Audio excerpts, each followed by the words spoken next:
ಬೆಣ್ಣೆ ಹಾಕಿದ್ಮೇಲೆ ನೀವು ಸ್ವಲ್ಪ ಜೋರಾಗಿ ಇಟ್ಟು ತಿರ್ಗಿಸ್ಕೊಳ್ಳಿ. ಈ ಬೆಣ್ಣೆ ಫುಲ್ ಕಂಪ್ಲೀಟಾಗಿ ಕರ್ಗೋಗೋದು ಅದು ಕರ್ಗಾದ್ಮೇಲೆ ಬರೋಕ್ಕೆ ಶುರು ಆಗುತ್ತೆ. ಆಗ ನೀವು ಫುಲ್ಲು ಲೋ ಫ್ಲೇಮಲ್ಲಿ ಬೇಯಿಸ್ಕೊಬೇಕು ಬೆಣ್ಣೆನ. ಇವಾಗ ಜಸ್ಟ್ ಬೆಣ್ಣೆನ ಒಂದು ಬಾಕ್ಸ್ ಮಾಡಿ ಇದಕ್ಕೆ ಟ್ರಾನ್ಸ್ಫರ್ ಮಾಡಿದ್ದೀವಿ. ಹೈ ಫ್ಲೇಮಲ್ಲಿ ಅಂತ ಬೇಗ ಕರಗಿದೆ ಅದು. ಇದಕ್ಕಿಂತ ಒಂದೆರಡು ಇಂಗ್ರೀಡಿಯೆಂಟ್ಸ್ ಹಾಕಬೇಕಾಗತ್ತೆ.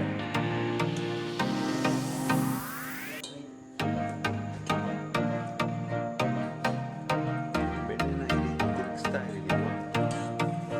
ಇವಾಗ ನೋಡಿ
ಹಾಕ್ಬಿಟ್ಟು ತಿರುಗಿಸಿದ್ದೀನಿ ಚೆನ್ನಾಗಿ.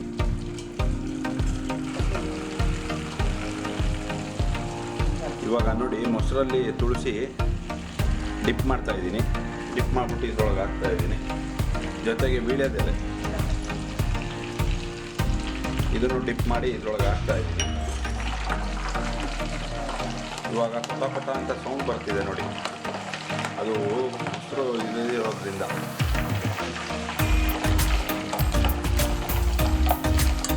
ನೀವು ಆಮೇಲೆ ಈ ವೀಳ್ಯದೆಲೆ ಮತ್ತು ತುಳಸಿ ಏನಿದೆ ಅದನ್ನು ಎತ್ಕೊಂಡು ತಿನ್ಬೋದು ಕಂಪ್ಲೀಟಾಗಿ ಕುಕ್ ಆದಮೇಲೆ. ಇದ್ರ ಜೊತೆಗೆ ಈಗ ನಾನು ಕರ್ಬೇವಿನ ಸೊಪ್ಪು ಹಾಕ್ತಾಯಿದ್ದೀನಿ ನೋಡಿ. ಒಣಗಿರೋ ಕರ್ಬೇವಿನ ಸೊಪ್ಪು ಬಿದ್ದ ಸ್ಟಿಕ್ಕೆ ಹಾಕ್ತಾಯಿದ್ದೀನಿ. ಒಳ್ಳೆ ಟೇಸ್ಟಾಗಿರುತ್ತೆ ನಿಮ್ಗೆ. ಆಮೇಲೆ ನೀವು ಚೆನ್ನಾಗಿ ಇದರಲ್ಲೇ ಕುಕ್ ಆಗಿರೋದ್ರಿಂದ ನೀವು ಫಿಲ್ಟ್ರ್ ಮಾಡಿ ಇದಕ್ಕೆ ಜಾರಿಗೆ ಗೀನ ಫುಲ್ಲು ಟ್ರಾನ್ಸ್ಫರ್ ಮಾಡ್ಕೊಂಡ್ಮೇಲೆ ಕ್ರಿಸ್ಪಿಯಾಗಿರುತ್ತೆ ಈ ಕರ್ಬೇವಿನ ಸೊಪ್ಪಿನ ಕಡ್ಡಿ, ವೀಳ್ಯದೆಲೆ ಎಲ್ಲ ತಿನ್ನಲಿಕ್ಕೆ.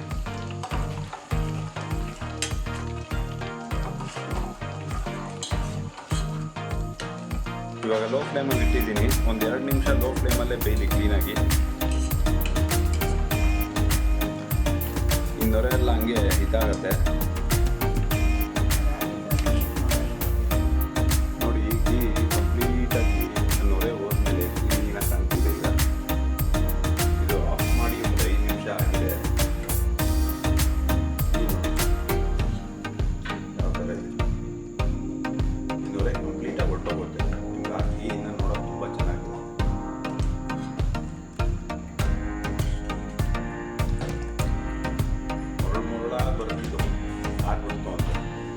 ಬೆಳಗ್ಗೆ ಅಷ್ಟೊತ್ತಿಗೆ ಮರಳಾಗಿರುತ್ತೆ. ಇವಾಗ ಇದು ತಣ್ಣಗಾಗಿದೆ, ಇದನ್ನು ಒಂದು ಜಾರ್ಗೆ ಟ್ರಾನ್ಸ್ಫರ್ ಮಾಡ್ಕೊಳ್ಳೋಣ. ತಣ್ಣಗಂದ್ರೆ ಫುಲ್ಲು ತಣ್ಣಗೇನಾಗಿಲ್ಲ, ಒಂದು 50% ಅಷ್ಟು ಕೂಲ್ ಆಗಿದೆ. ಜಾರ್ಗೆ ನಾವೀಗ ಟ್ರಾನ್ಸ್ಫರ್ ಮಾಡ್ತೀವಿ.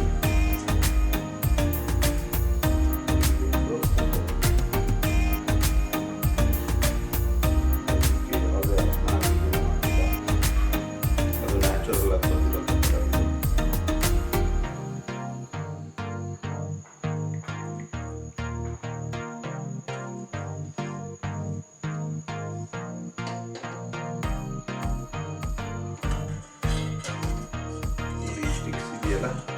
ಇದು ಈಗ ತುಂಬ ಕ್ರಿಸ್ಪಿಯಾಗಿರುತ್ತೆ, ತಿನ್ನಕ್ಕೆ ನಿಮಗೆ ಇದೆಲ್ಲ ತುಂಬ ಕ್ರಿಸ್ಪಿಯಾಗಿರುತ್ತೆ, ತಿನ್ನಲಿಕ್ಕೆ ಸಪ್ರೇಟಾಗಿ.